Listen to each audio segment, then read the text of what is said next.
మీరు ఒకసారి ఫోటో చూడండి, ఎక్కడైనా కాలములు కనబడతా ఉన్నాయో చూడండి. వాళ్ళు చెప్తా ఉంటే గోడ కూలిపోయే పరిస్థితి వచ్చినప్పుడు గోడ ఫ్లెక్సీ మాదిరి ఊగిందంట. అంటే 70 అడుగులు గోడ, ఒక ఫ్లెక్సీ మాదిరి 10 అడుగులు గోడ, 70 అడుగులు పొడవు ఫ్లెక్సీ మాదిరి ఊగిందంట.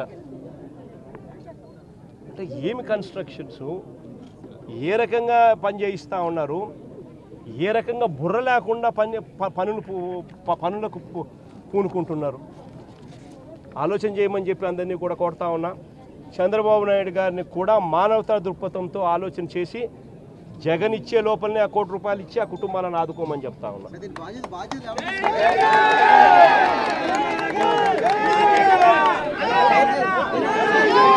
బాధ్యుల పైన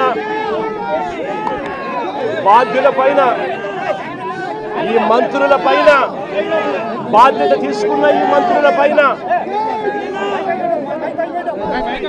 ఆలయాన్ని నడిపే బాధ్యతలో ఉన్న వ్యక్తుల మీద కఠినమైన చర్యలు తీసుకుంటేనే ఇటువంటివన్నీ పునరావృతం కాకుండా ఆగుతాయి అనేది కూడా ఈ సందర్భంగా చంద్రబాబు నాయుడు గారికి కూడా మళ్ళీ తెలియజేస్తా ఉన్నా.